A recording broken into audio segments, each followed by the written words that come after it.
And good morning.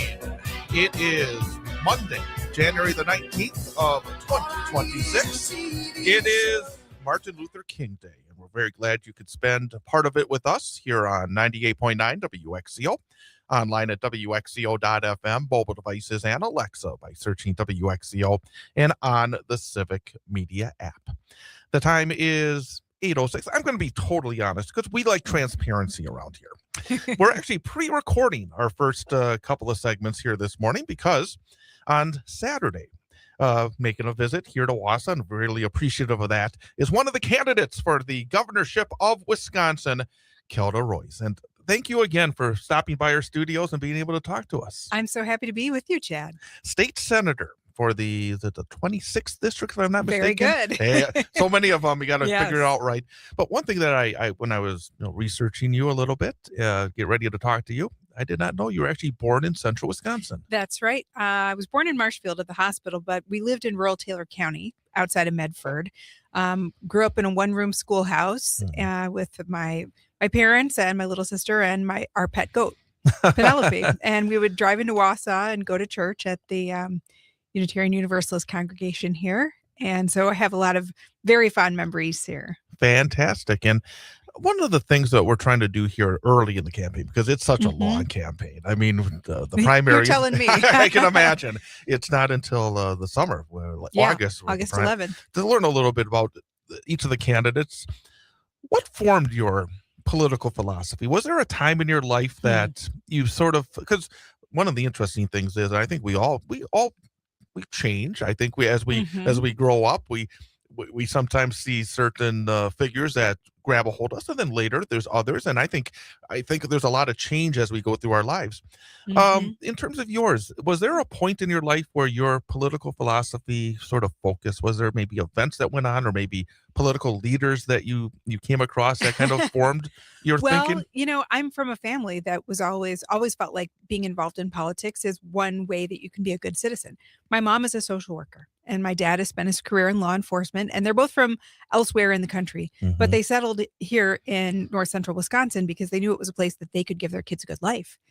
Because we have wonderful public schools here in Wisconsin, and they thought they would have a very high quality of life. And indeed we did. And so service was always a part of our family. And there's, one of my earliest memories is of running around in the yard. And I was a toddler, so I think I was naked. And I was carrying a Dave Obey sign and singing a little Dave Obey song that I had, made up in my head. So, which I will not sing to you now. I mean, unless somebody wants to send me a contribution, then I will. Fantastic. Dave Obey. It's always, it's not been that long, but it has been that long because well, I'm 46 years old. So, and I'm a little older than that. And growing up around here and being around Dave Obey all those years. Yeah. Let me ask you. I mean, you've done this before. You've thrown your hat in the ring for the gubernatorial race. Why is this time, the right time for you? Well, I have the most experience of any candidate in the race. This is a time when we need our most courageous and our most capable leaders, both to stand up to the threats that we face from the Trump administration, threats to our farmers, our small businesses, our families, and our economy. But it's also a time of incredible opportunity here in Wisconsin because for the first time in a generation, we could actually flip the legislature. So we need a governor who is really capable of making the most of that opportunity and pushing through some long needed changes in our state laws. We can't afford to waste it on a Governor Tom Tiffany for sure, or on a Democrat who just, doesn't know deeply about state policy, the state budget, or needs to wait for a poll before they decide what the right thing to do is. One of the questions that I'm asking folks that I never thought I would ask as a topic of a potential issue for a gubernatorial candidate in the state of Wisconsin is we have a federal government that is currently led by an administration that regularly threatens leaders, Right. governors or other leaders within a state, threatening them now. We're seeing military. We've seen plenty of threats about withholding federal funding unless you do things that they agree with. Mm-hmm. What positions you well to be able to handle that kind of threat? And how would you handle this kind of threat? Because at times it is not easy because lives, number one, are in danger. Number two, those federal dollars are vitally important in trying to do Mm-hmm. the things that we want to be done here in the state of Wisconsin. How would you handle the threat, and why are you the best person to handle that threat? I have spent my entire career standing up to bullies and billionaires just like Donald Trump and Elon Musk. I think that's vital. We cannot have a governor who is afraid or will cower when it comes to Trump. We need to use every single tool at our disposal to stand up and protect Wisconsinites, protect our pocketbooks, our economy, and of course, our lives and our laws from this regime and their actions. I think there's some frustration for some people about the way that we call it the opposition party is handling themselves in terms of how strongly the pushback is. And some Yes. are, it feels I like, hear that and I feel it too. well, let me ask you then about that, because I think there is a threat, especially I think within the National Democratic Party, that's, well, we don't want to say or do anything that's going to hurt our popularity because we feel like Trump's popularity is bringing down the popularity of Republicans up and down the ticket. So we're not going to do anything or say anything. And yet we're 10 months away from this election and a year away from folks maybe going into office, whether at the federal level or the state level. You said it, opportunity here in Wisconsin. But that's not enough for a lot of people. No. What do you think the Democratic Party and leadership within the party, including yourself and other candidates for governor and other Democrats here in the state of Wisconsin, should be doing and talking about over the next 10 months before this election? Because there's a lot that can happen in those 10 months. Well, I think people want a fighter who also knows how to get things done. And that's what I hear from people in every corner of the state, in red areas like Clark County, where I was this morning, and in blue areas like suburban Milwaukee, where I was last night. People want somebody who will stand up and fight for us and tell the truth about what Trump and his allies are doing to our country, but also someone who can really deliver results for Wisconsin. And I think that combination is really important. And it proved to be a winning combination in New Jersey and in Virginia, where they just elected new Democratic governors that have very similar profiles to me. Middle-aged moms who know how to get stuff done, have a lot of experience in government, but also in the private sector, and are not afraid to stand up to Donald Trump, but are really laser focused on affordability and how we can make lives better for the people we represent. Again, we're talking to State Senator Kelda Royce, one of the 9 candidates for the governorship on the Democratic side. There's 3 more on the Republican side. They're officially in there right now. And we are getting an opportunity to try to introduce you to all these candidates very early in the process here on 98.9 WXCO. Let me ask you, you talked about getting things done. As you look at, you've had different roles in your career. Yes, I have, been Chad. as a lawyer and been as a politician and in a number of different areas. What is maybe the best example of you getting something done for the people that you've served, whether in the private sector or the public sector? Well, there's a lot. There's a lot. Of 25 years in and around state government and in the private sector. I'll give you one that's very recent. So for years, I've worked to expand access to healthcare by allowing nurse practitioners who to basically see patients and practice to the full extent of their knowledge and training. Wisconsin has been behind the times in not updating our laws and regulations. And this is really important in a state like Wisconsin, where there's a healthcare provider shortage, particularly affecting rural areas, but also urban areas as well. And for years, I was the only Democrat championing that bill alongside Republicans. And our Democratic governor, whom I like and who I worked very hard to elect and reelect, vetoed my bill several times. But finally, this past year, just a couple of months ago, 2025, we were able to get this bill passed into law. And I think it's really important, if you want to be an effective governor of a purple state like Wisconsin, number one, you have to be willing to listen to people who are different from you. You have to be able to sit down with them, work out. You have to be able to extend a hand across the table and take some political risk. And I have shown myself to be able to do that again and again and again. I have passed laws, not just when Democrats were in control, not just when we had split power with the legislature, but even when Republicans have been in control. And that is an essential skill.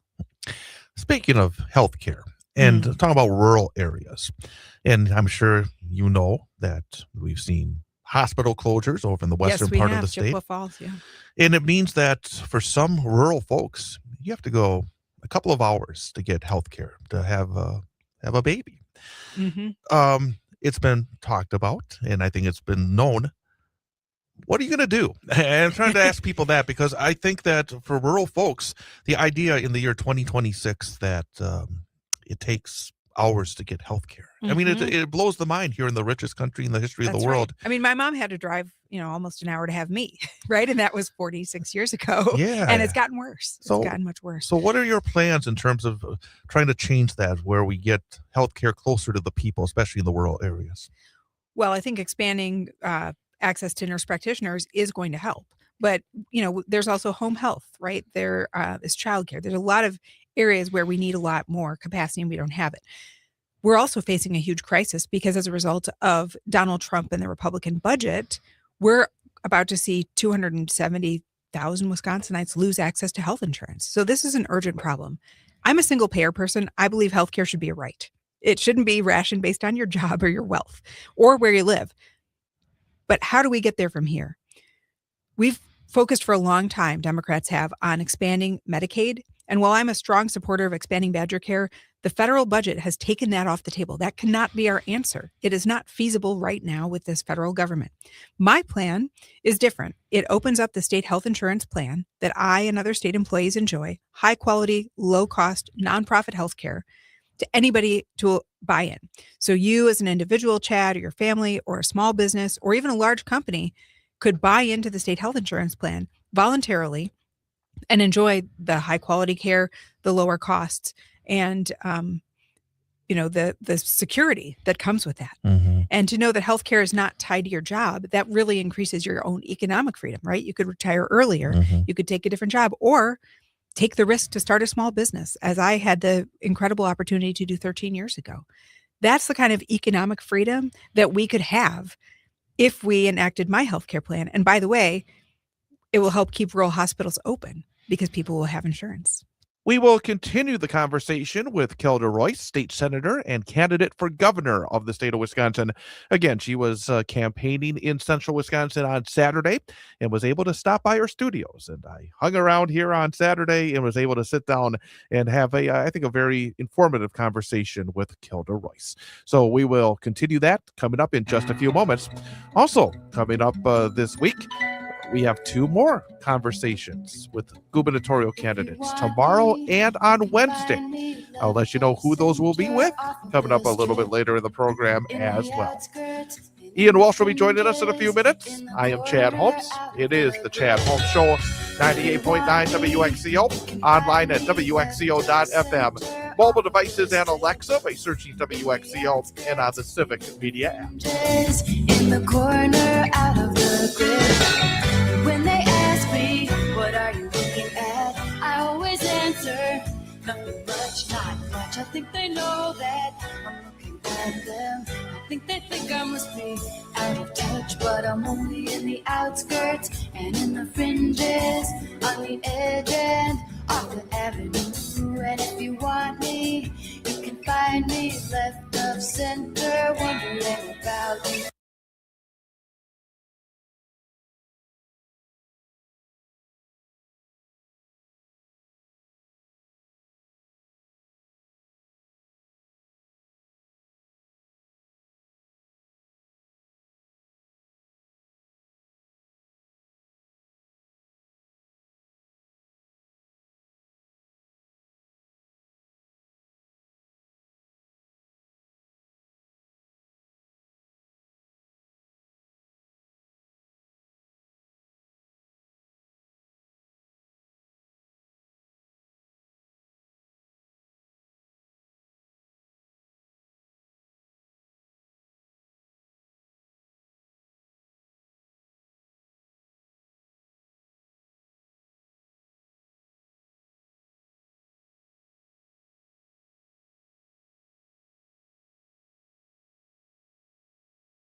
Life is so strange when you don't know how can you tell where you're going to.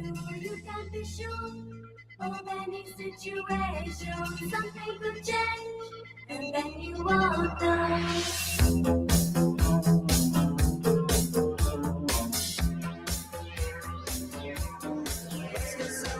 Where do we go from here? Chad Holmes Show, 98.9 WXCO. Online at WXCO.FM. Mobile devices and Alexa by searching WXCO on the Civic Media app and also on YouTube, youtube.com, and the WXCO channel. Again, for the first hour, we are with you here on 98.9 WXCO. And then for the second hour, we are exclusively online. You can catch us on youtube.com and the 98.9 WXCO channel. You can also catch us on WXCO.FM and the Civic Media app, WXCO part of the app, by going to the Sports 2 stream. We have our main stream, which is whatever's on the air at the time, and the Sports 2 stream, usually used for our sports broadcast, but you can catch us in the second hour between 9 and 10 o'clock right there on that audio stream. And of course, we will also have the entire 2-hour show as a podcast just after 10 o'clock. Coming up tomorrow at 8:34 a.m., we'll be talking to Missy Hughes, former CEO of the Wisconsin Economic Development Corporation and a candidate for governor in the state of Wisconsin. And then on Wednesday at 8:34, Sarah Rodriguez, Lieutenant Governor of Wisconsin, will be with us as well. So it's a busy week talking to candidates of the gubernatorial race. And this morning, we are continuing our conversation from Saturday afternoon, stopping into our studios as she was in the area for a campaign stop, is another of the Democratic candidates for governor, Kelda Royce. Another topic that here in central Wisconsin that is, I think, an interesting topic because I can actually see the thoughts of many people in this topic. And there's been solar and wind projects here in Marathon County, and they're would replace some farmland, and there's some pushback on that. I see the need for the green energy, but I also understand the folks that may be concerned in that realm. What is your policy when it comes to maybe wind and solar, but then at the same time when you do get pushback from some of the landowners as well, because that can be very difficult, and then some of the visuals are obviously bad as well because you don't want to be pushing people off their land as well. It's sort of a broader question maybe in terms of your green policies, but also in terms of listening to people, landowners here in central Wisconsin as well. Yeah, well, listen, everybody wants to have a voice in their community, right? And that makes sense. And one of the big problems we've had with Republican dominance over the last 30 years in the state is the loss of local control. So I do think it's important for local people to have a role in saying we want to preserve the rural character of this beautiful area that we have. That's one of the best things about Wisconsin, right? It's a driver for our tourism industry. That said, we do absolutely need to bring more wind and solar and more geothermal online. These are the fastest and cheapest ways to meet our energy needs, and they have to be part of the mix. We want to make sure that those projects are sited appropriately, and that we're all getting the benefit. But we cannot continue to have rising utility costs, especially as AI data centers come in and try to steamroll local communities, silence folks, and make these backroom deals that actually hurt ratepayers. We just can't have that. So wind and solar need to be a big part of the solution. But I think it really is about where they go and making sure that communities have a say.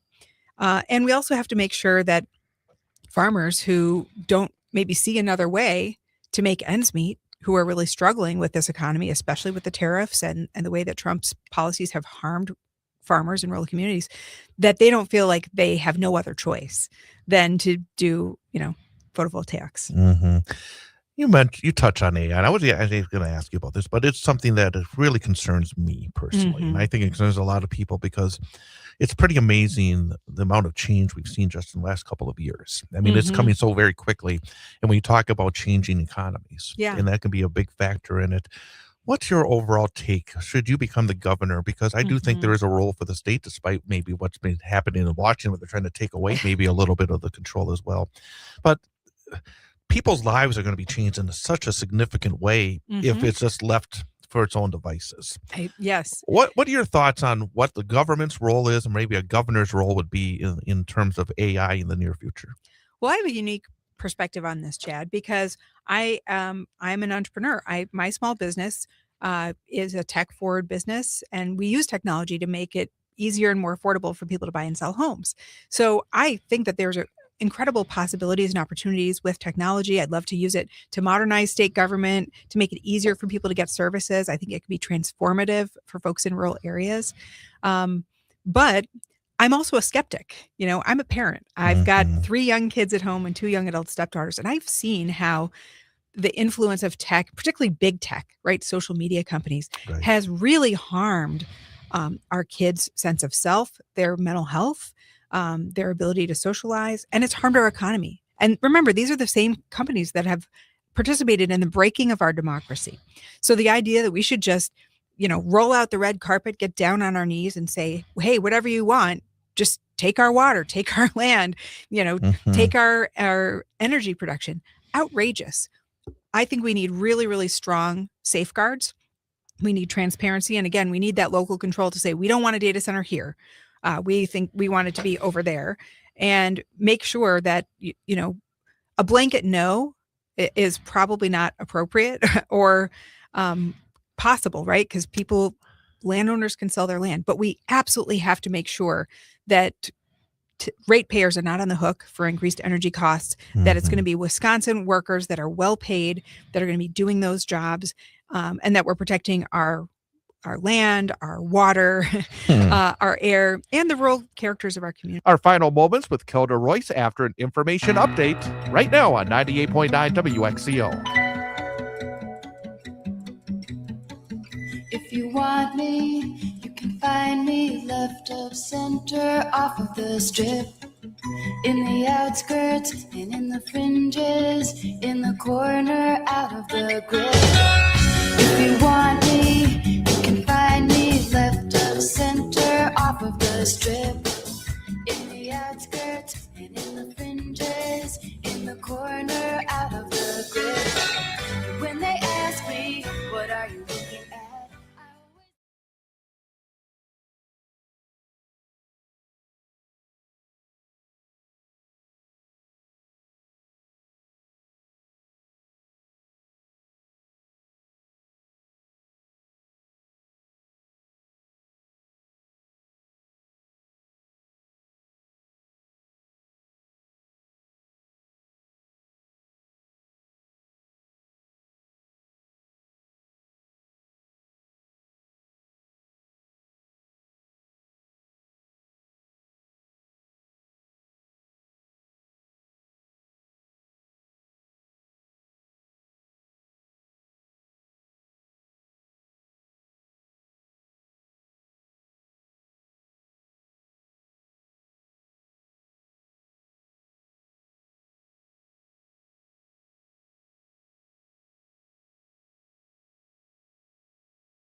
Come back with more. Too, Chad. Thank you.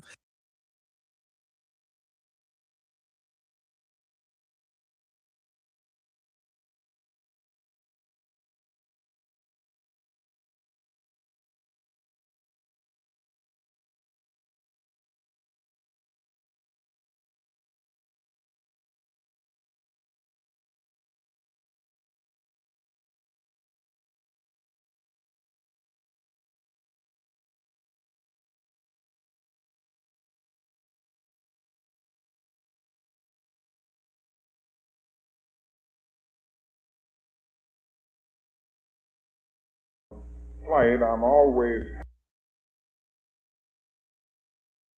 today because we encountered regulating my to aid me in regulating my schedule in this somewhat difficult situation. We were late today because I want to talk this afternoon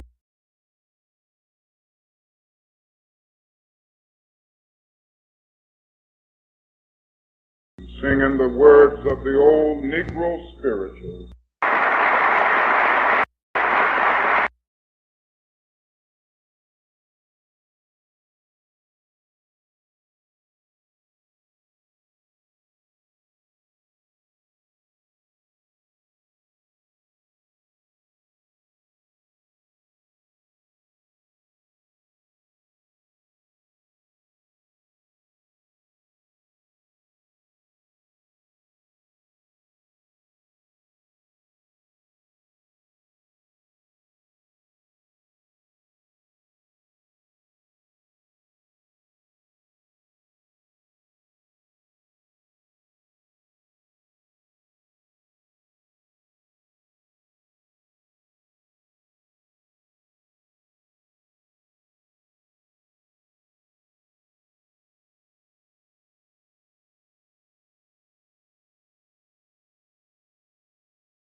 When I was young, it seemed that life was so wonderful.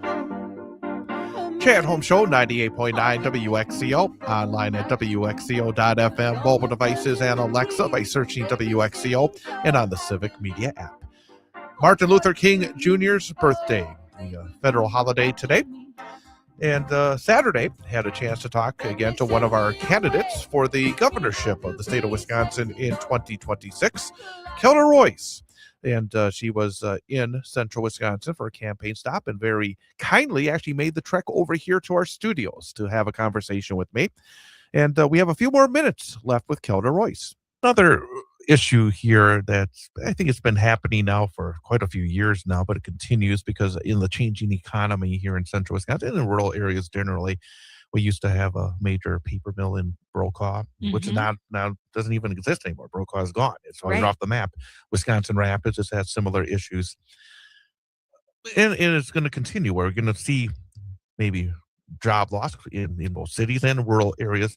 Do you have a plan for, like, especially rural areas in terms of trying to change as the economy changes to replace job losses in some of these areas?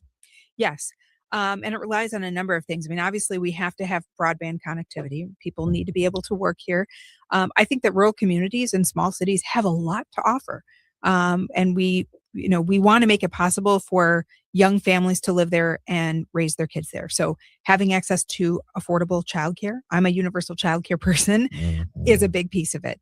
I'm also, one of the legislators that has young kids. A lot of them are older and retired, and they just really don't understand what it's like for young families these days. Right. Number two, public education. We've got to have fully funded K-12 public schools in these rural communities. The school is the heart of the community. And when schools close, then communities really suffer. And a big reason that our schools are suffering is because of the voucher program. So I am the only candidate that has put forth a responsible plan to bring this voucher scheme to a responsible end and make sure that those billions of dollars that have been taken out over years actually get invested in public schools where they belong. Number 3, we have to invest in local businesses. One of the initiatives that I've championed is our Main Street Bounce Back grants that help small businesses start and expand by moving them into vacant retail spaces. A lot of towns all across Wisconsin, when you drive around this beautiful state, you see these wonderful old buildings, these, cute little downtown areas, and you see a lot of boarded up and vacant storefronts. This program, for a relatively tiny amount of money, a few $1,000s here, a few $1,000s there, helps businesses renovate these spaces, get them back up and going, and that can just transform a whole community. And everywhere I go, I stop into businesses that have benefited from this program that Republicans have so far refused to reauthorize, and I talk to them about how transformative it's been. And I think it's really important that we have local economic development that's driven by small businesses. Another education. I would a couple, maybe 2 more questions because there's so many things we can talk about. I can talk for hours. I know Chad. you can, and the thing about it is one of the nice things here in this long campaign is hopefully we'll be able to have you back a number of times because there's so many different issues that I think are so impactful of everyday life for folks here in central Wisconsin. But here in Wausau, we have a 2-year college campus, and over the last couple of years, we've seen one by one these 2-year college campuses closing down. They are under attack by Republicans in the legislature. There's no question about it, Chad. And I guess just generally overall with the university system, because it's been such a hallmark of our state, the Wisconsin idea, and we are seeing the strangling, I think, in some ways of our universities. Number one, they're being told what to do, and I think it's taken away some educational freedom. But we're also again seeing, and we're here in Wausau, this university is now going to be merging into the building of the technical college, and I think the technical college is wonderful here in this community as well. So I guess I'm kind of throwing a lot out there in terms of about this issue, but especially with the 2-year colleges, because I went there, and it was a wonderful start for my university experience. What's your overall plan in terms of trying to maintain the University of Wisconsin system entirety? Not just the 4-year schools, but the 2-year schools as well, in terms of moving to the future, because it just feels like we're getting contracted at a very rapid pace. I think you're right. And I fought against this and warned about it, over a decade ago, because I saw this coming. This was the Republicans' plan all along. Over the past 15 years, they've cut $1 billion from the universities of Wisconsin, and they have hamstrung and prevented our 2-year campuses from, going in and recruiting students and from having marketing budgets. And they have, reduced staffing and all the things that help campuses thrive. Now, for my view, not everyone needs to go to college or should go to college. You should be able to thrive and have a good life, whether you do or not. But every single person who wants that opportunity should have it. And for so many kids in Wisconsin who grow up, those 2-year campuses are their path towards post-high school. They don't want to go to the military. They're not that interested in going to a technical college or entering the workforce. The 2-year campuses provide a really, really important pathway for people to go to college. And it should be available. And even if you don't care about kids' opportunities and having good lives, you should care about our economy. And there is no better investment that we can make in our economy than in young people's access to education. I'm talking about early childhood, K-12, and higher ed. It's the biggest economic generator of our state. If we could print money, that's basically what a university does. It helps our state thrive. Right. And I guess just to piggyback on this, one of the aspects of our state as well is trying to make sure that we have more young people and young families that want to live here. We've got a demographic challenge. So how do you see that beyond the educational system? Is there any other ideas in terms of trying to change those demographics in a positive way here in Wisconsin? Yeah, there's a lot that we can do. I mean, we have to make it possible for young people to build a life here. So that means economic opportunity. It means affordable housing. The fact that so many young people want to buy a house but can't afford it. They just don't even see a world because they've got student loan payments. A lot of people can't afford to have kids even though they'd like to, or maybe they only have one because they can't afford a second because of childcare. So if we can have universal paid family leave, universal access to early childhood education that's affordable for families and that's high quality, and you can make it possible for people to buy a house, then I think Wisconsin becomes a very, very attractive place. But I will say these right-wing policies that are meant to divide us from each other, really backwards things like banning abortion and trying to demonize the LGBTQ community, like that sends a message to young people. We don't want you here. Mm-hmm. And I don't think that's the message that we want to send. Wisconsin is a wonderful place to live, but we could make it better and more welcoming for young people. And I guess to wrap up our first conversation, we want to kind of give an opening because there's so many other things we want to talk about. To finish up, are there any other major priorities you want folks here to know about as you begin your campaign and begin the discussions with the voters over the next number of months? Well, I really encourage people to go to my website, keldaroys.com, Mm-hmm. see my proposals, but more importantly, send me an email, send me a message, let me know your thoughts, ideas, and questions, because I love hearing from folks all over the state. I think this is a really incredible opportunity for our state to have a governor, number one, with courage, both the courage to stand up to the Trump administration, but also the courage of her convictions to actually get stuff done. We need somebody who's going to make the most of this little window of opportunity. We're going to have to make change. State Senator Kelda Royce. And again, I appreciate you stopping by our studio here on this Saturday, and safe travels as you go around this state. And we look forward to hopefully talking to you again very soon. Me too, Chad. Thank you. Again, that conversation occurred on Saturday afternoon. Kelda Royce was in central Wisconsin, made a special trip here to Marathon County and Wausau to have a chance to talk to us. So we appreciate that as we continue these introductory interviews. And tomorrow morning, coming up at 8:35, we'll be joined by Missy Hughes, the former Development Council executive leader. Then on Wednesday at 8:35, the current Lieutenant Governor, Sarah Rodriguez.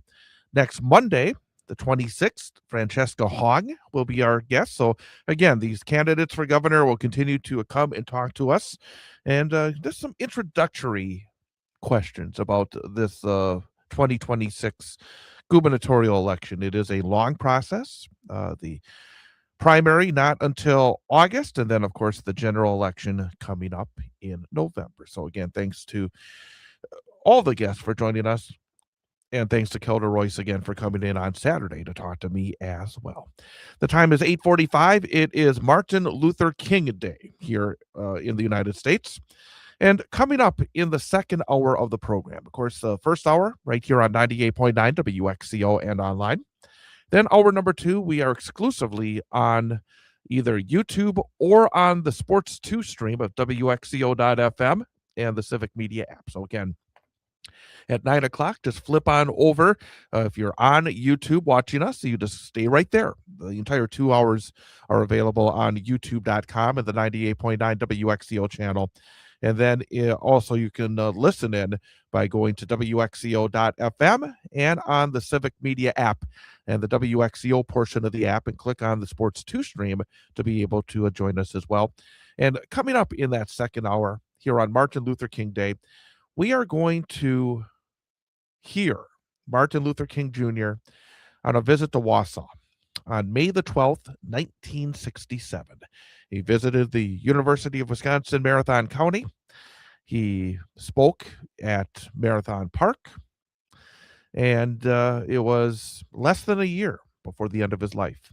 But he was traveling around talking about different issues, and we're going to hear pretty much the entirety of that speech that he gave here in Wausau, Wisconsin on May the 12th, 1967, coming up in the second hour of the program. I would encourage you here on this MLK Jr. Day to stick with us and be able to listen to that and to really put yourself maybe in a time capsule to that era of our country's history. Because I do think that in some ways, the whole idea of Make America Great Again is being used to take us to a time before the civil rights movement and trying to take us back to a time that there was less freedom for many Americans, and a fight that Martin Luther King Jr. made each and every day of his life. And again, this was very late in his life. He was assassinated in early April of 1968, and he was here in Wausau on May the 12th of 1967. So we will hear that speech just down the road here in Wausau coming up in the second hour of the program. Also very happy to see across the way after his trek down to Madison, Ian Welsh. Ian, good morning. Good morning, Chad. It's nice to be back. Cold outside. Oh, yeah. Very cold outside. A little windy as well. Coming up in our next segment, we'll find out how your weekend went, about your trip to Madison. But I want to let people know here right now that it's fair and 8 below zero here in downtown Wausau with a wind chill factor of 30 below zero. Bundle up if you have any travel plans here today. There is a cold weather advisory in effect until 10 a.m. tomorrow, not 10 a.m. today, 10 a.m. tomorrow. Very cold wind chills, as low as 30 below expected. The lowest wind chills will occur this morning, then again tonight into Tuesday morning. And this is for Marathon, Portage, Wood, Langley, Lincoln, Oneida, Vilas, and Forest County. So again, make sure if you have any travel plans to be bundled up, because it is a very cold Monday here in central and northern Wisconsin. Yes, it is. The time is 8:48. We're going to come back, have more here on this Martin Luther King Jr. Day. Glad you could be with us. With Ian Welsh, I'm Chad Holmes, 98.9 WXCO.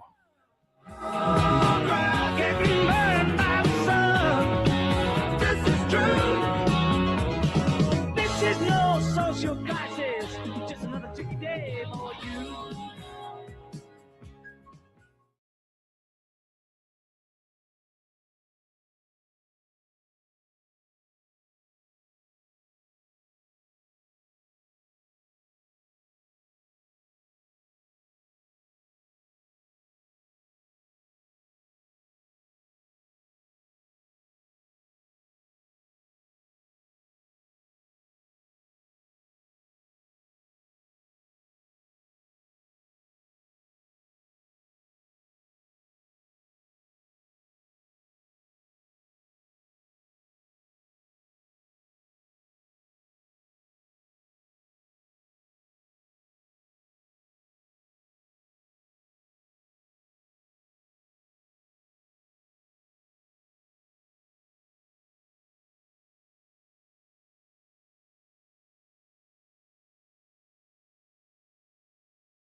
things I might find.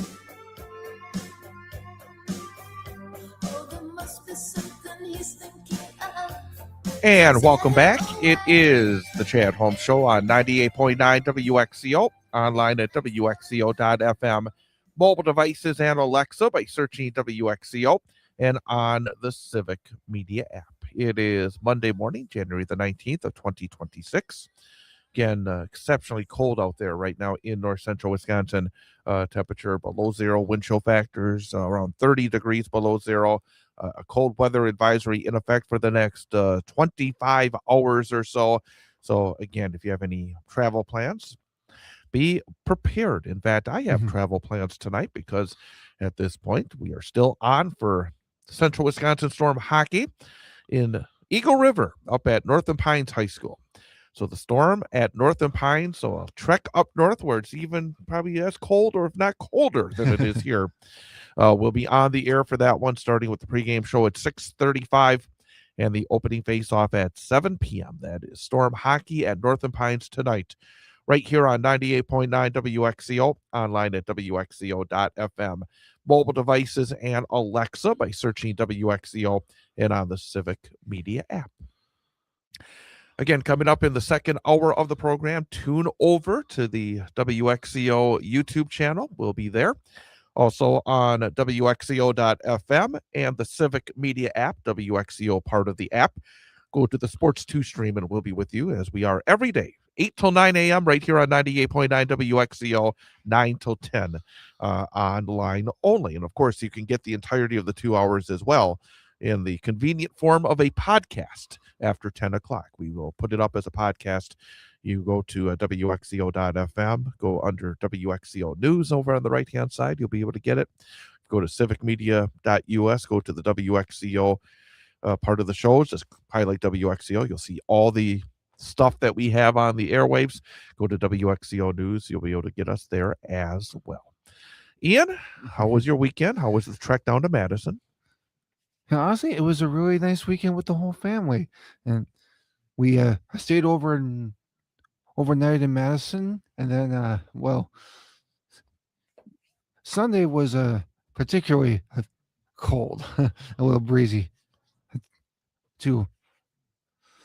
Well, we went to the Overture Center and got to see Hamilton, and what an incredible show it was. I mean, it's one thing to watch it on Disney Plus. It's a whole another experience to see it live in person. I mean, the whole cast was fantastic. The music is just like unforgettable, and it's one of those shows where even in today's time with everything that's going on, it's still very, very relevant and important. But just a well done show and a nice weekend with the family. Driving home was definitely a challenge because it was definitely blowing snow and getting cold, but we made it home safe and sound. So overall, it was a very nice weekend. Fantastic. You still waiting to find out if you got that role in the Putnam County spelling bee thing? I forget what that was right though.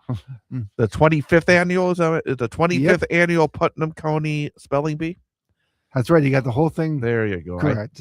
And that's for the that's for Wausau Community Theater, correct? Yes, it is. You're waiting now to find out whether or not you got a role. Callbacks are over, and today is the day they start making phone calls and you're making the final decision. I'm not allowed to say anything until the official cast list is posted tomorrow. So you're going to have to wait a little bit to find out, who's in and who's not. Do you know yet? Have you got the call? Not yet, though. You have not got the call yet. Either way. I haven't gotten the call. You said you're going to get a call either way. Yep. The director is a person who calls everybody, whether you're in the show or not. So she's a bearer of good news and also the bearer of bad news. But I have high hopes for this. I keep my fingers crossed on this one. All right. Sounds good. So best of luck. Thank Hopefully you. you'll get the call that you want, and you'll be part of that production as well. So again, very exciting times. I know, definitely. All right. Well, coming up at the end of the next hour as well, we will have our number of the day quiz. You'll start a new week. See if you can get off to a good start. Last week you had a passing grade. You were 2 out of 5. So you passed. This week we're going to try to do even better. Try to get a winning week or an A Yeah. grade, or even try to get that second ever perfect week. So that is That would be nice. coming up.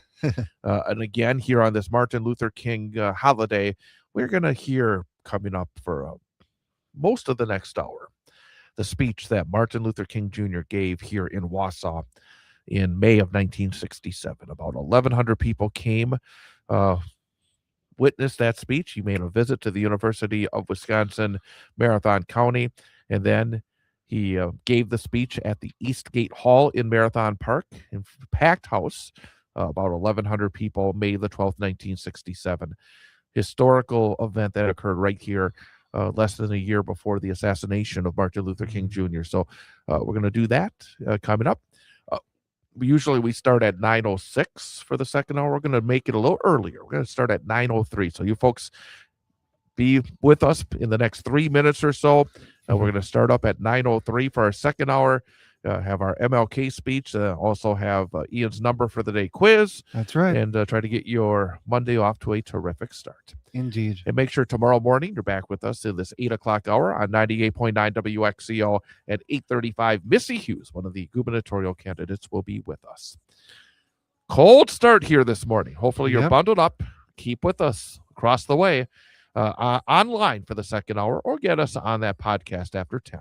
Chad Holmes Show, 98.9 WXCO.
All I need is a TV show, that and the radio. Down on my luck again. And welcome back, Chad Holmes Show, hour number 2 on this Monday morning. Time is 9:03. Very cold here in central Wisconsin, here in downtown Wausau at our WXCO studios at the corner of Washington Street and North 3rd Street. Fair skies. The sun is shining, but the temperature is way down low. 8 below zero. Winds 15 miles per hour out of the west, gusting as high as 30 miles per hour. So a wind chill factor of 30 below zero. Oh boy. It is very, very, very cold. So bundle up if you have any outdoor activities planned or travel planned here today. I am Chad Holmes, along with Ian Welsh, of course. Again, hour number 2 of the show on YouTube at youtube.com and the 98.9 WXCO channel. Also on WXCO.FM and the Civic Media app on the Sports 2 stream as well. Along with Ian Welsh, again, I am Chad Holmes. Ian, good morning. Good morning, Chad. It is Martin Luther King's birthday. A very important day indeed. Important holiday here in the United States of America, and especially, I think, during this era. Coming up here in a moment, we are going to hear a speech that Martin Luther King Jr. gave in the city of Wausau back in May of 1967. And then after that, we will have our number for the day quiz. So basically, we got 2 items on the itinerary here for this hour. Martin Luther King retrospective of his visit to Wausau, May the 12th of 1967. He addressed a crowd of around 1,100 at the University of Wisconsin Marathon County and the Marathon Park Eastgate Hall. That could have been the number of the day right there. It could have been, but it's not. So we'll have to wait and see what it is. But right now, let's listen in. We basically cut off the introduction, and we're going to go right into the meat of the speech. Here is Dr. Martin Luther King Jr. Addressing 1,100 at the Marathon Park Eastgate Hall on May the 12th of 1967. I want to talk this afternoon from the subject, the future of integration. Victor Hugo said on one occasion that there is nothing more powerful in all the world than an idea whose time has come. There can be no gainsaying of the fact that the idea whose time has come today is the idea of freedom and human dignity. In the long and sometimes turbulent struggle to bring into full realization the idea of freedom and justice, we have made some significant strides. But we must also confess that we still have a long, long way to go before the problem of racial injustice is solved in our country. And so as I talk this afternoon about the future of integration, I would like to use this theme as the basis for our thinking together. We have come a long, long way, but we still have a long, long way to go. Now let us notice that we've come a long, long way. And I'd like to point out first that the Negro himself has come a long, long way in re-evaluating his own intrinsic worth. Now, in order to illustrate this, a little history is necessary. You will remember that it was in the year 1619 that the first Negro slaves landed on the shores of this nation. They were brought here from the soils of Africa. Unlike the Pilgrim Fathers who landed at Plymouth a year later, they were brought here in chains against their will. Throughout slavery, the Negro was treated in a very inhuman fashion. Famous Dred Scott decision of 1857 well illustrated the status of the Negro during slavery. In this decision, the Supreme Court of our nation ruled that the Negro was not a citizen of the United States. He was merely property subject to the dictates of his own. And it went on to say that the Negro has no right that the white man is bound to respect. With the growth of slavery, it became necessary to give some justification for it. It seems to be a fact of life that human beings cannot continue to do wrong without eventually reaching out for some thin rationalization to clothe an obvious wrong in the beautiful garments of righteousness. This is exactly what happened during the days of slavery. Even the Bible and religion were used, or I should say misused, to justify the system of slavery. So from some pulpits it was argued that the Negro was inferior by nature because of Noah's curse upon the children of Ham. The Apostle Paul's dictum became a watchword, servants, be obedient to your master. And then one brother had probably read the logic of the great philosopher Aristotle. As you know, Aristotle did a good deal to bring into being what we now know as formal logic in philosophy, and in formal logic you have a syllogism, which has a major premise, a minor premise, and a conclusion. So this brother decided to put his argument of the inferiority of the Negro in the framework of an Aristotelian syllogism. He came out with his major premise, all men are made in the image of God. Then came his minor premise, God, as everybody knows, is not a Negro, therefore the Negro is not a man. This was the kind of reasoning that prevailed. Living with the system of slavery and all of its evils and all of its oppression, and then living later with racial segregation. Many Negroes lost faith in themselves. Many came to feel that they were inferior, that they were less than human. But then something happened to the Negro. You know you could be vaping formaldehyde, which is used in taxidermy. Yeesh! Circumstances made it possible and necessary for him to travel more. The coming of the automobile, the upheavals of 2 world wars, the Great Depression. And so his rural plantation background gradually gave way to urban industrial life. Cultural life was gradually rising through the steady decline of crippling illiteracy. He watched with his own eyes the drama of independence taking place on the stage of African history.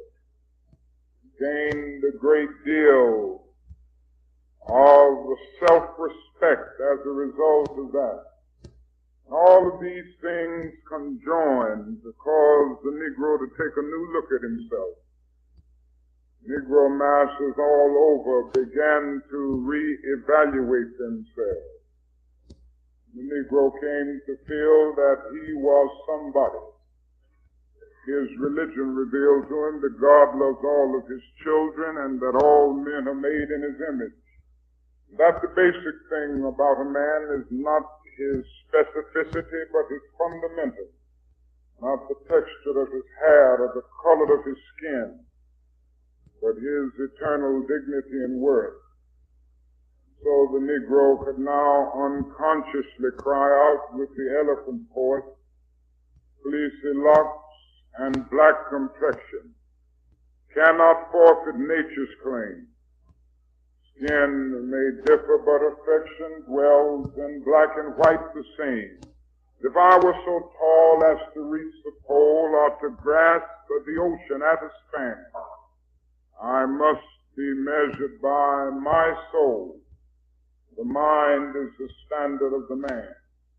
With this new sense of dignity, this new sense of self-respect, this new sense of manhood, a new Negro came into being with a new determination to struggle, to suffer and sacrifice in order to be free. So we've come a long, long way since 1619. But not only has the Negro himself come a long, long way in re-evaluating his own intrinsic worth, we are true to the facts. We must point out that the whole nation has made significant strides in the area of civil rights. Time will not permit me to point out all of the strides made. Probably the most visible stride that we have made, the thing that we can all see, is that in our day and in our generation, we have seen the walls of legal segregation all over the South crumble. For many years, we were forced to live with this humiliating, unjust system. This was backed up by a decision from the United States Supreme Court. In 1896, the Supreme Court rendered a decision known as the Plessy versus Ferguson decision, which established a doctrine of separate but equal as the law of the land.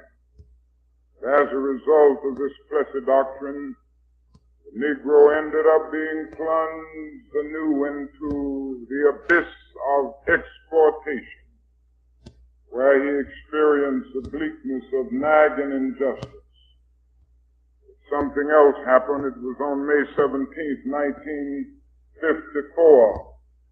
The Supreme Court of the nation rendered a new decision, the Brown decision. After examining the legal body of segregation for many, many months, the Supreme Court pronounced it constitutionally dead.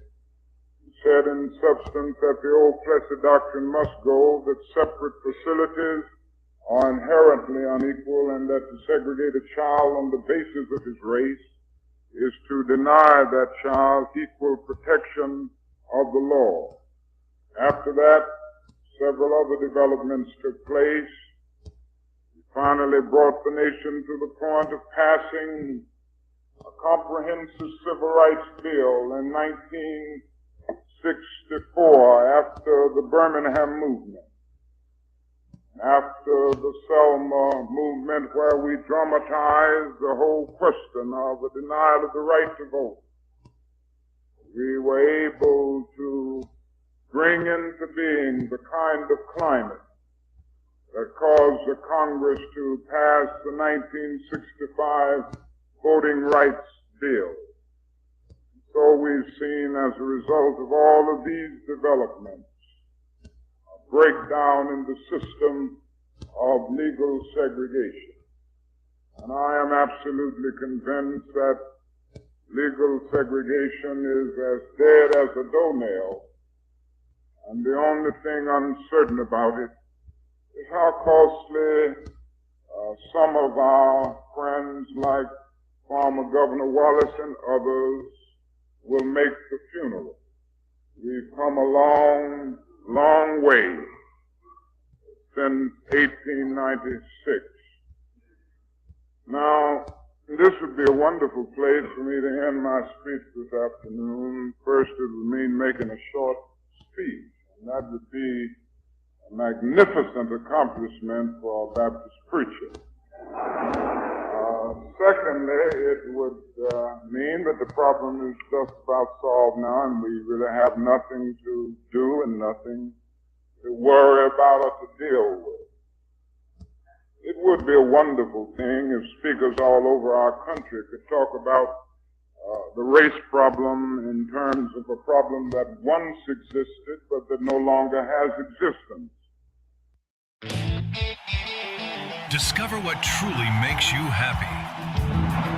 The Australia BG Show, February 14th.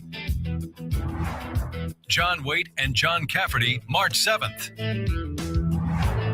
And Hairball, March 14th. Tickets available at NorthstarCasinoResort.com or call 1-800-775-CASH. North Star Mohican Casino Resort. Your adventure lies north.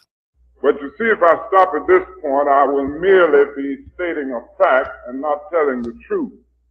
You see, a fact is merely the absence of contradiction, but truth is the presence of coherence.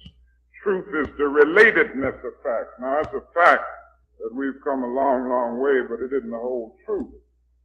And if I stop at this point, I will leave you the victims of an illusion wrapped in superficiality. And we can all go away the victims of a dangerous optimism. So in order to tell the truth, I must move on and say that we still have a long, long way to go before the problem of racial injustice is solved in our country. Now, we don't have to look very far to see this. We need only turn on our televisions or read our newspapers or look around in our various communities. We see every day the problem of racial injustice is still with us. Racism is still the Negro's burden and America's shame. We see it expressed in its overt violent forms in some instances. There are some places in our country today where the murder of Negroes and white civil rights workers is still a popular pastime. In the state of Mississippi, for instance, since 1963, some 48 Negroes and civil rights workers have been brutally murdered. Not a single person has been convicted for these dastardly crimes. There have been some indictments here and there, but not a single conviction. In Mississippi also, in the last 2 years, 52 Negro churches have been burned to the ground. Nothing has been done about it. Seems that they have a new motto down there, not attend the church of your choice, but burn the church of your choice. And oh, how tragic this is. All of these things tell us that we still have a long, long way to go. But that isn't the only kind of violence existing in our nation. Physical violence is bad enough. There are millions of people in our country who are being lynched, murdered psychologically and spiritually every day because of the conditions that they face and that they must live with. They live in the ghettos of our nation. They live in rat-infested, vermin-filled slums, so that some 50% of the Negro citizens of this country live in substandard housing conditions. They find themselves forced to attend segregated, inadequate, overcrowded schools. by the thousands every year. Negro boys and girls are finishing high school reading at a 6th and 8th grade level, not because they are dumb, not because they don't have native intelligence, but because the schools are so inferior, so inadequate, so devoid of quality, so segregated. The best in these minds and the real potentials never come out. This is what we see in so many instances in all of our major cities. Much more money is spent per student in suburban schools, for instance, and in predominantly white schools than in predominantly Negro schools in the ghetto. So inferior conditions persist. Then that is a tragic economic problem. Negro finds himself still perishing on a lonely island of poverty in the midst of a vast ocean of material prosperity. When we think of the unemployment rate in the Negro community, I'd just like to remind you that it's a depression problem. Statistics reveal that about the unemployment rate in the nation as a whole is about 4%. The Labor Department says it's about 8.2% in the Negro community. Now, these are Negroes who are in the labor market, who once had jobs, who are still going to employment offices to find jobs, and they have a way to calculate that or to get the statistics on it, but it doesn't include what we call the discouraged person, people who have lost hope, who see life as a long and desolate corridor with no exit sign, who've knocked on so many doors and they've been closed in their faces and they feel defeated and so they give up. Sometimes they try to escape by becoming alcoholics or dope addicts. They've lost hope and faith and everything else. When you look in the discouraged category, there are those who estimate that that's another 7 or 8%, which means the unemployment rate in the Negro community is around 16 or 17%. This means that the Negro is confronting a major depression in his everyday life. If the nation as a whole had an unemployment rate comparable to what the Negro is confronting, we would face a major depression more staggering than the depression of the late 20s and 30s. This tells us something of what is happening. It's not only unemployment that we have as a problem, it's underemployment. The interesting thing is that most of the Negroes who are poverty-stricken are working every day, but earning so little money, they cannot begin to gain the basic necessities of life. This has made for a great deal of frustration, for a great deal of despair in the Negro community. This is coupled with the fact that the progress is often getting slower. I was just reading today where the House Appropriations Committee cut the requested allocation for the Model Cities program and for the Rent Supplement program, both programs that would greatly aid the poor, greatly aid in dealing with the blight of our cities. I noticed the day where the House Appropriations Committee cut it more than a half, left just about a third of what the administration requested. I see this kind of development as an open invitation on the part of the Congress of our nation for riots to occur repeatedly in the ghettos of our nation. It only exacerbates the tension. It only increases the frustration. It only deepens the despair. I will continue to say with all of my might that riots are wrong, that riots are self-defeating, that riots are socially destructive. No, I stand in sadness every time I see my brothers and sisters helplessly engaging in riots and the kind of misguided anger expressed in it.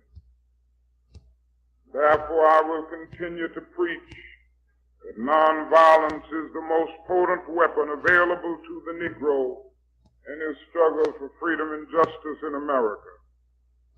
Yet as I condemn riots, I must be as vigorous in condemning the conditions which continue to exist in our society, the conditions that cause people to feel that they have no other alternative but to engage in such misguided activity to get attention.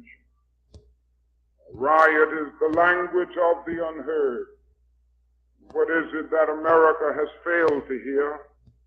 It has failed to hear that the plight of the Negro poor has worsened over the last 15 years. It has failed to hear that the promises of freedom and justice have not been met.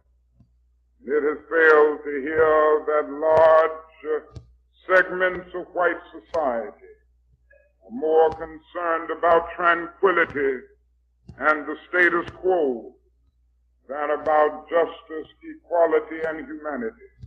And so our nation's summers of riots are caused by our nation's winters of delay. So long as we postpone justice, as long as we fail to implement the great promises of our democracy, then we are in danger of having our cities in this kind of tension and turbulence that we've seen over the last few summers. I would like to suggest for the moments left some of the things that must be done, some of the things that we as individuals can do to make the American dream a reality and move on toward the goal of integration. First, let me mention the need for massive action programs all over our country to solve the problem. There are those who don't recognize the need for action. They tend to feel that the problem will work itself out, and they go on with the illusion that there is something in the very structure of things that will automatically rectify the evils of the past. Now, history is a long story of the fact that there is no truth in this. Freedom is never voluntarily given by the oppressor. It must be demanded by the oppressed and the allies of the oppressed. So action programs are necessary, and this means that we've got to get rid of one or two myths if we are going to really develop the kind of action program necessary. One is what I often refer to as the myth of time. I'm sure you've heard this notion. It is the notion that only time can solve the problem. Therefore, you must wait on time. I know I've heard this a great deal. There are those people, and they're often sincere, who say to us in the civil rights movement and to our allies in the white community, you're pushing things too fast. Just be nice. Just be patient and continue to pray. And in 100 or 200 years, the problem will work itself out. Well, I think there is an answer to that myth. It is at times neutral. It can be used either constructively or destructively.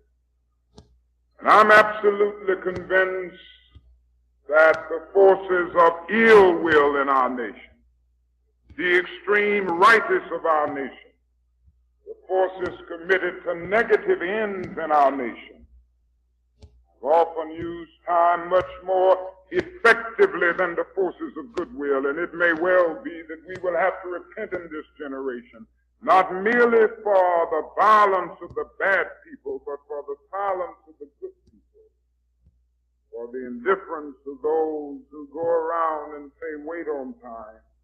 Somewhere we must come to see that human progress never rolls in on the wheels of inevitability. It comes through the tireless efforts and the persistent work of dedicated individuals, and without this hard work, time itself becomes an ally of the forces of social stagnation. So we must help time realize that the time is always right to do right. Now, the other myth that gets around a good deal, north and south, is the notion that legislation can't solve the problem, that legislation really can't do anything to make conditions better or to make justice a reality for oppressed people and for poor people, for Negro people. And we hear this over and over again. I was reading some of it in Chicago yesterday. The House, fortunately, the state of Illinois passed an open housing bill. And now it's going before the Senate in the state legislature, and one of the brothers came out with a familiar argument that you can't deal with the housing problem through legislation because you got to change the heart. So certainly we've got to change the heart, and I would be the first to say that if we are going to have a truly integrated society, the hearts of men must be changed. White persons must treat Negroes right, not merely because the law says it, but because it's right to do it, because the Negro is his brother. I would be the first to say that if we are to have a great society, men and women must rise to the majestic heights of being obedient to the unenforceable.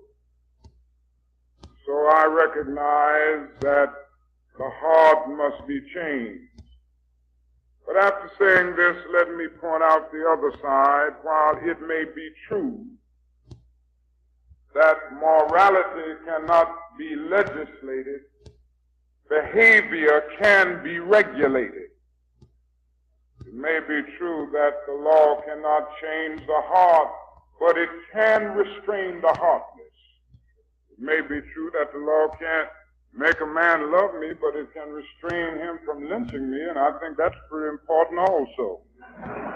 So while the law may not change the hearts of men, it does change the habits of men. When you begin to change the habits of men, pretty soon attitudes will begin to change, hearts will begin to change. And I submit that there is a need right now for genuine, powerful civil rights legislation in every state in our country, whether it's on the question of housing. There is a fair housing bill before our Congress now. Unfortunately, and sadly, I must say that I think it's going down the drain once more because we have hypocrites in our nation. The interesting thing is that there will be Northern, Western, Midwestern congressmen voting against it very strongly. They are the same ones that often voted for civil rights legislation when it applied to the South. They voted in 64.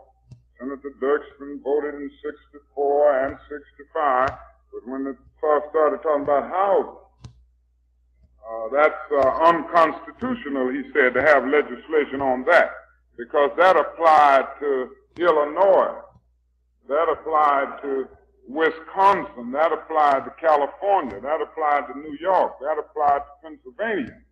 It wasn't just on the South. So we have seen this kind of hypocrisy developing over and over again. I am sad to say that we probably won't get this civil rights legislation in this session of Congress. It just means a further weakening of our commitment to democracy. Now there's another myth that gets around a great deal, and that is an overemphasis on the bootstrap philosophy. There are those who contend that the Negro must do the job all by himself. The Negro's not doing enough for themselves. Now certainly we stress the need for self-help programs, and there are some things that the Negro can only do for himself. I recognize that. The Negro is to be totally free. He's got to feel a sense of personhood, a sense of somebodyness. He cannot be ashamed of his history. He must not be ashamed of his color. He must not be ashamed of his hair or anything about him. He must recognize that he's as beautiful as anybody else, and he's got to believe it in his soul, and nobody else can do this for him. The Negro must do it for himself. For years, the Negro hated himself in so many instances, was ashamed of his heritage, ashamed of his color, because the nation made his color stigma. Now the Negro is asserting powerfully the kind of dignity and pride that's necessary. More and more this must be done, and nobody else can do this for the Negro. He's to be truly free. He must do this for himself, and there's a great deal that we can do in pooling our economic and political resources in order to move on in the days ahead. Then after this, we must see the problems facing our communities are far too huge for the Negro to solve them by himself. A man asked me on the plane some time ago, just about 2 weeks ago, Dr. King, every time I see you all, you are marching and you are demonstrating and you are talking about the problem of racism and the problem of racial injustice. Why don't you do something for yourselves? Because he didn't think marching was doing anything for yourself, I guess. But anyway, he went on, he said, now other immigrant groups have come to this country with the same problem. He went on to say that they pulled themselves up, the Irish, the Italians, he went right down, immigrant groups from Europe mainly. And I looked at that man and I said to myself, it doesn't help the Negro for unfeeling, insensitive people to say to him, people who came to this country 100 or 150 years ago voluntarily, gotten ahead of him, and he's been here 348 years, and he came in chains. And I wanted to say to this man, it's so unfeeling, it's so insensitive. Sir, do you know that there is not another ethnic group that has been a slave on American soil? I wanted to say to him, sir, do you realize that this country made the Negro's color a stigma? He could never hide from that. Then I wanted to remind him that this nation freed the Negro from slavery in 1863 through the Emancipation Proclamation. It didn't give him any land to cultivate. He was left there penniless, illiterate, nowhere to go, nothing to do. And at that same moment, America was giving away millions of acres of land in the West and the Midwest. It was willing to undergird its white peasants from Europe with an economic floor by which they could rise and develop, and refused to give any kind of base to its Negro black peasants from Africa. On the Statue of Liberty, we read that America is the mother of exile. But it doesn't take us long to realize that America has not been a mother to its black exiles from Africa. It hadn't had that maternal concern. That is why the Negro in one of his sorrow songs could sing, "Nobody knows the trouble I see on the one hand. On the other hand, sometimes I feel like a motherless child." And so if we are to solve the problems in the days ahead, the nation must realize that the Negro has been crippled by the centuries, and something special has to be done to deal with the economic, social problems confronting the vast majority of Negroes in our country. It's a wonderful thing to say to one, lift yourself by your own bootstraps, but it's a cruel jest to say to a bootless man that he ought to lift himself by his own bootstraps. The fact is that millions of Negroes have been left bootless as a result of centuries of denial, centuries of neglect, and centuries of hurt. What is needed now for the nation to spend billions of dollars to get rid of poverty, to get rid of slums, to get rid of bad educational conditions. It will take just that to solve the problems in all of our cities today. The gains that we've made so far were obtained at bargain rates. It didn't cost the nation anything to integrate lunch counters. It didn't cost the nation anything to integrate public accommodations. It didn't cost the nation anything to guarantee the right to vote. Now we've reached the point in the civil rights revolution where we are saying that there has to be a radical redistribution of economic and political power. We're also saying that the nation will have to spend billions of dollars to deal with all of these problems. And I think one of the programmatic answers to the problem is the guaranteed annual income. And I think the movement was organized people in the ghettos toward dramatizing the issue, thereby leading the nation to see the necessity of a guaranteed annual income for every American family. Now we have the resources to do all I'm talking about. The question is whether our nation has the will. Now it's going to mean reordering our priorities. But we have the resources.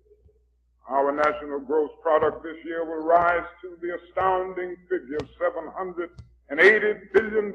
We are the richest, most powerful nation in the world.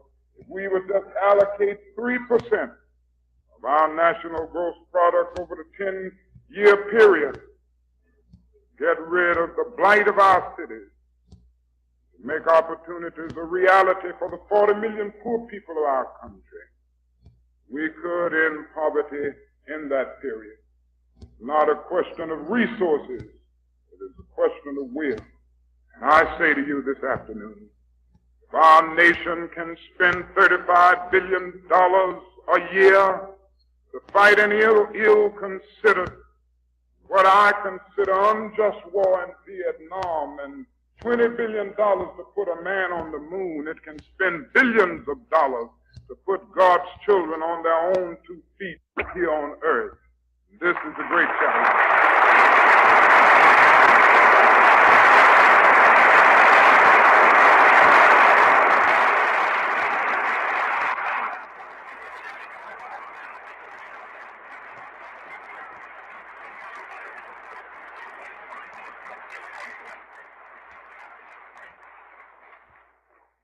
Now let me say just another thing, which I guess is more in the realm of the spirit and the real sense of brotherhood. As we go on in the days ahead, Negroes and white persons of this country must realize the commonality of their destinies. We're all tied together and a single garment of destiny. Now, the racists don't believe this. They don't realize this. But the fact is that whether they realize it or whether anybody else realizes it or not, we are all tied together. The Negro needs the white man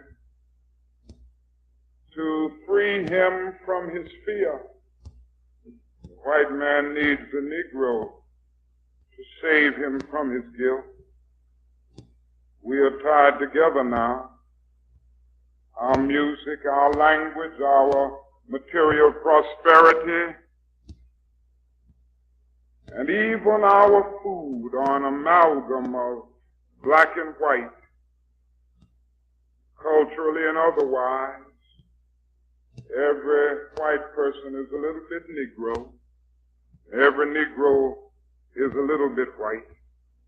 So there is no separate black path to power and fulfillment that does not intersect white roots. That is no separate white path to power and fulfillment short of social disaster. It does not recognize the need of sharing that power with black aspirations for freedom and justice. Yes, we are caught in an inescapable network of mutuality. John Donne placed it in graphic terms: no man is an island entire of itself. Every man is a piece of the continent, a part of the main. And he goes on toward the end to say, any man's death diminishes me because I'm involved in mankind. Therefore never sin to know for whom the bell tolls. It tolls for thee.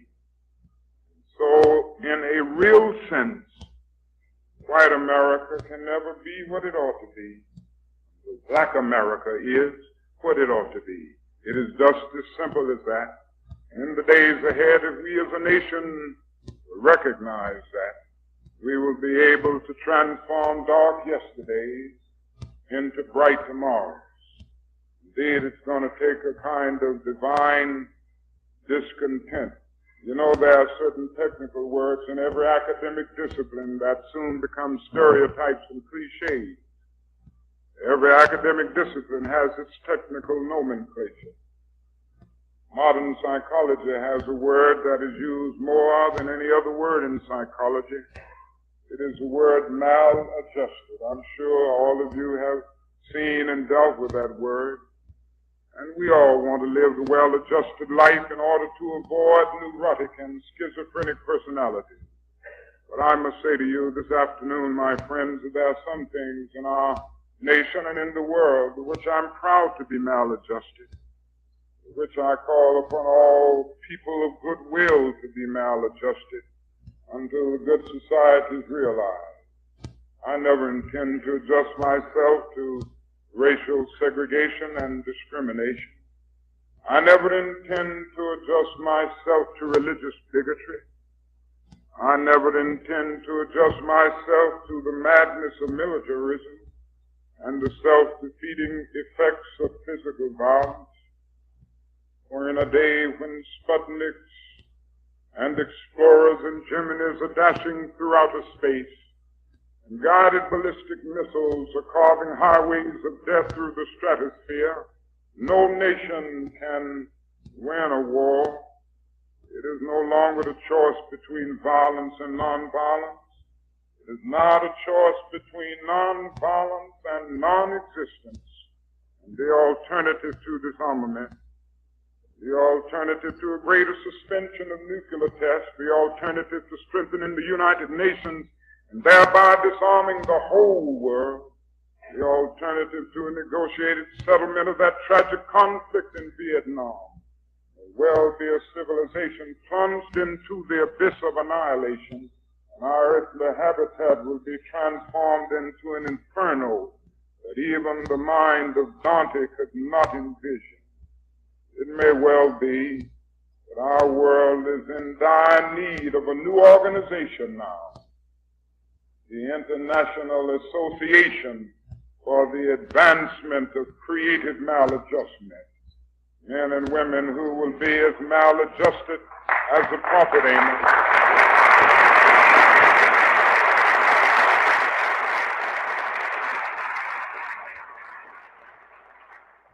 Maladjusted as the prophet Amos, who in the midst of the injustices of his day, the crowd in words that echo across the centuries, let justice roll down like waters and righteousness like a mighty stream. Maladjusted as Abraham Lincoln, who had the vision to see that this nation could not survive half slave and half free. Maladjusted as Thomas Jefferson, who in the midst of an age amazingly adjusted to slavery, but etch across the pages of history words lifted to cosmic proportions. We hold these truths to be self-evident, that all men are created equal, that they are endowed by their Creator with certain inalienable rights. Among these are life, liberty, and the pursuit of happiness. Maladjusted as Jesus Christ, who could say, he who lives by the sword will perish by the sword. Through such maladjustment, we may be able to emerge from the bleak and desolate midnight of man's inhumanity to man into the bright and glittering daybreak of freedom and justice. Now may I say in conclusion that I haven't lost faith in the future. I've tried this afternoon to outline the problem and to make it clear that we still have a long, long way to go. But I haven't lost faith. While things are taking place too slowly, while we still see resistance and opposition, and there's always the so-called white backlash, these things are always around to discourage us. I still believe that we are going to develop the coalition of conscience right here in this country to go on in the days ahead to solve the problem.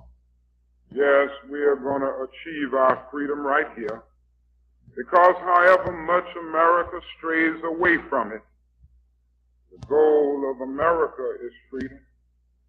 Abused and scorned though we may be as a people, our destiny is tied up with the destiny of America. Before the Pilgrim Fathers landed at Plymouth, we were here. Before Jefferson wrote the words that I just uttered in the Declaration of Independence, we were here. Before the beautiful words of the Star-Spangled Banner were written, we were here. For more than 2 centuries, our forebears labored here without wages. They made cotton king. They built the homes of their masters in the midst of the most humiliating and oppressive conditions.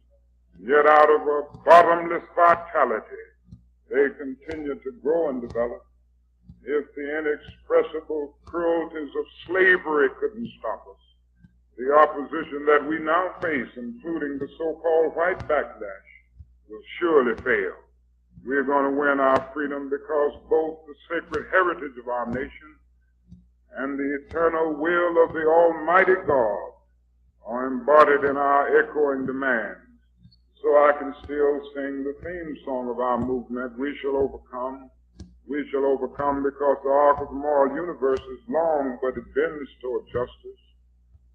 We shall overcome because Carlyle is right, no lie can live forever.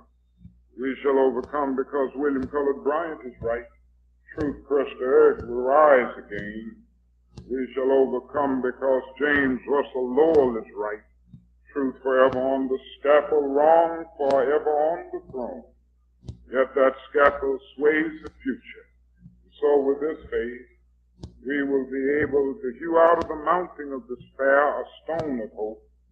This faith, we will transform the jangling discords of our nation into a beautiful symphony of brotherhood. And we will speed up the day when all of God's children all over this vast land, white men and black men, Jews and Gentiles, Protestants and Catholics, will be able to join hands and sing in the words of the old Negro spiritual, free at last, free at last. Thank God Almighty, we are free at last. Thank you.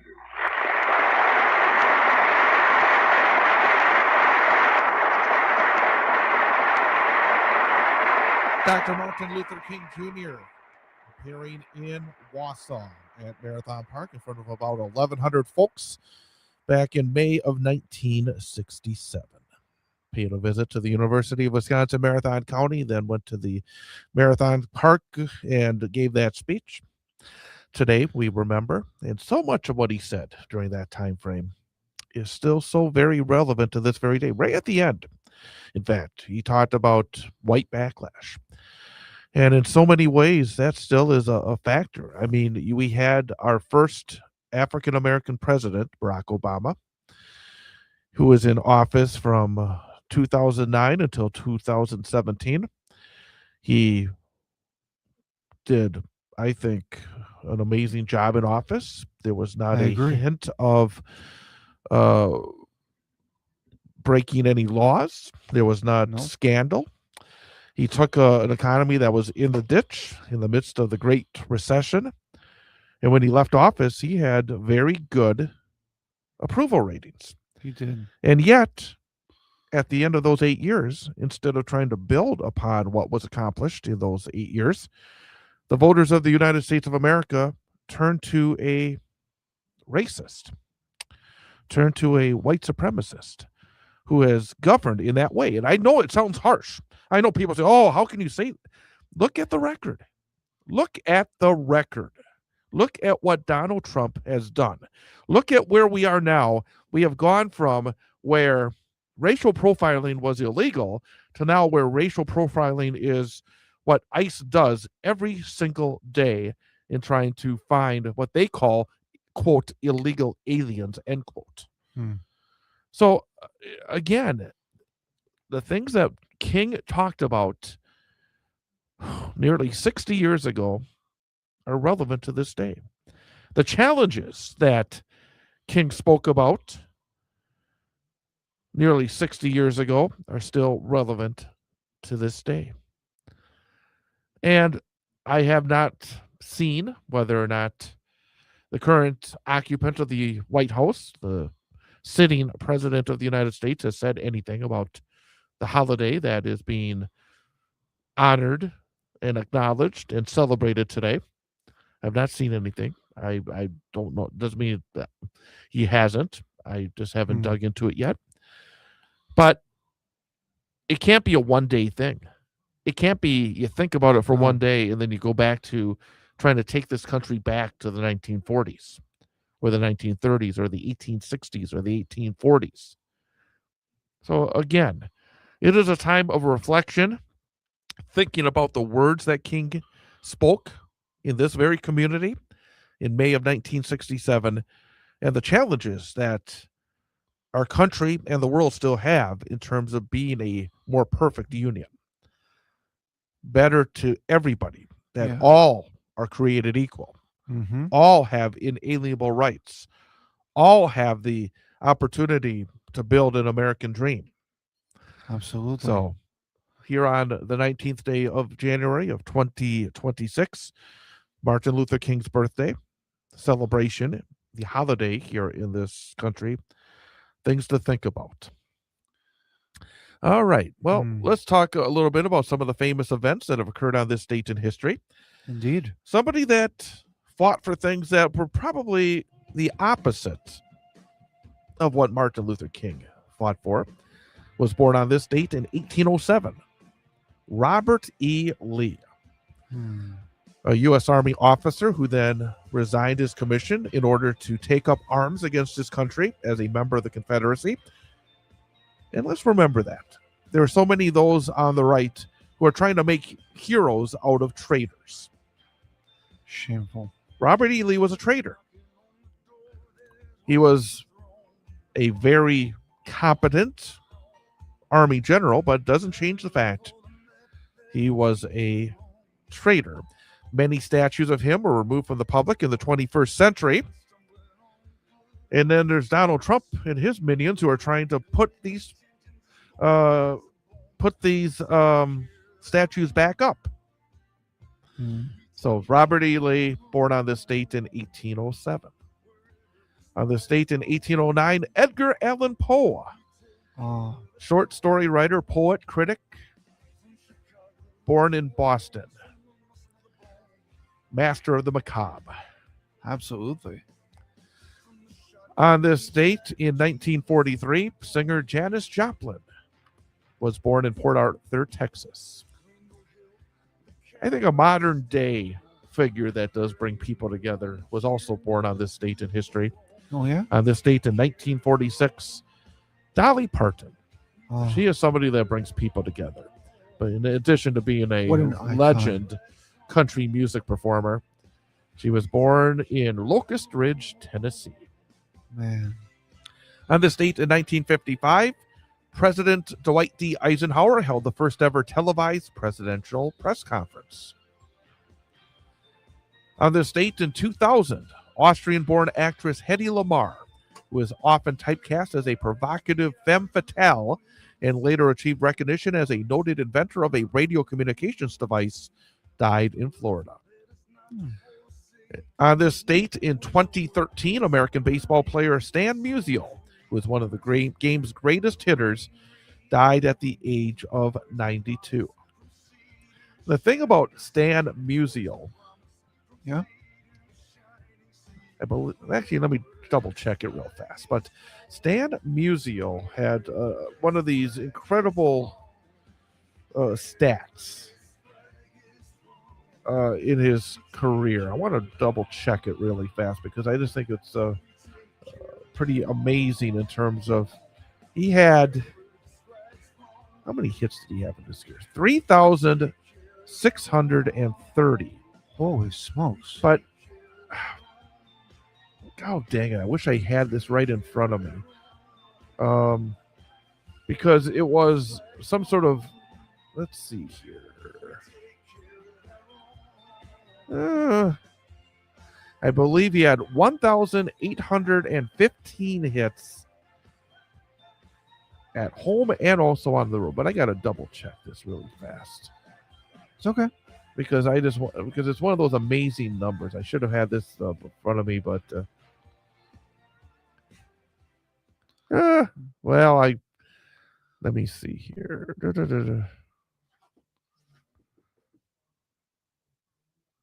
Well, so be it. Maybe I'll look it up. I'll bring it tomorrow. I'll bring it up tomorrow. But Stan Musial passed away on this date in 2013. And also one other event that occurred on this date in history, 1953. Lucille Ball's baby was born on television. Oh. It was actually another coincidence. It was on this date in 1953. Lucille Ball welcomed a baby boy both on and off screen.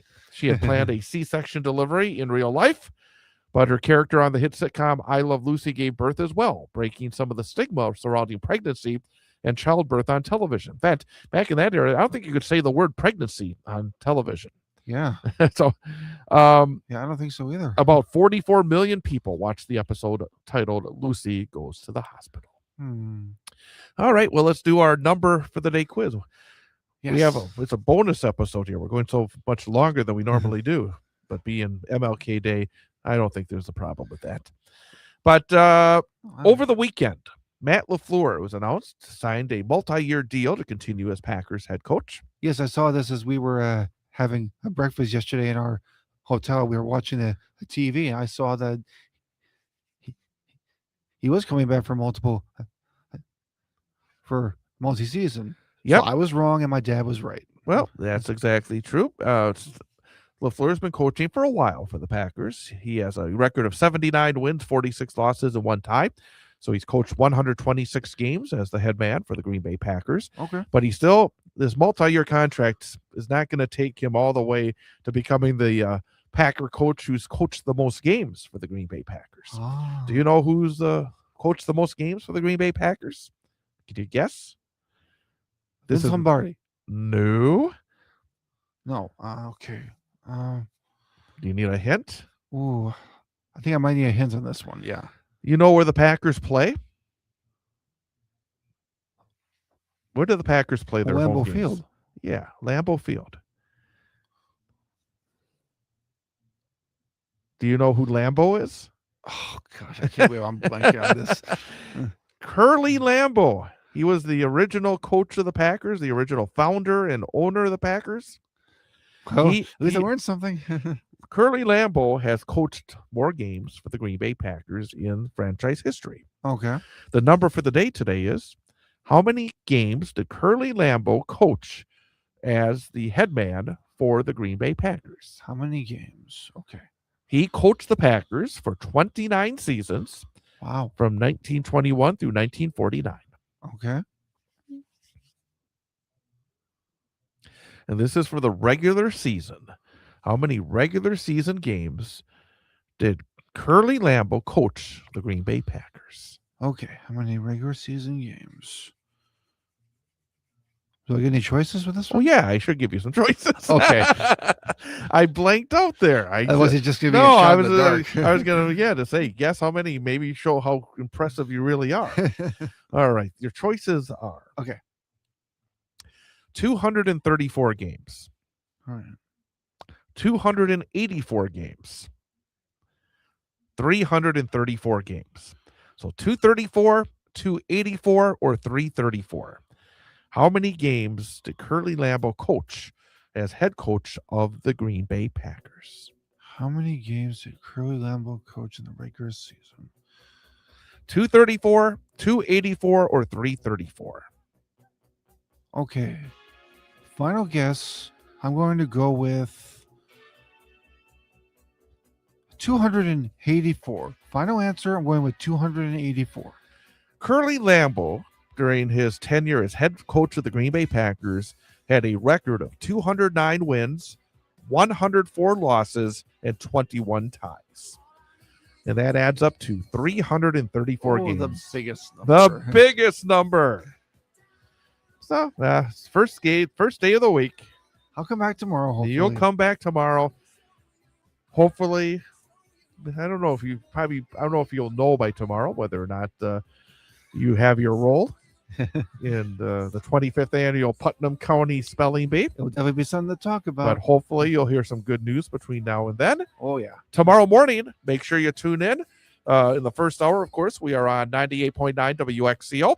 And we'll be joined at 8:35 by Missy Hughes, candidate for governor. So that will be part of our first hour. And we'll have plenty more to talk about as we get into our Tuesday. Yep. So, Ian, have a great rest of your day. You too, Chad. Happy Monday, everybody. And we'll be back tomorrow morning, 8 o'clock, 8:06 after the information update on 98.9 WXCO.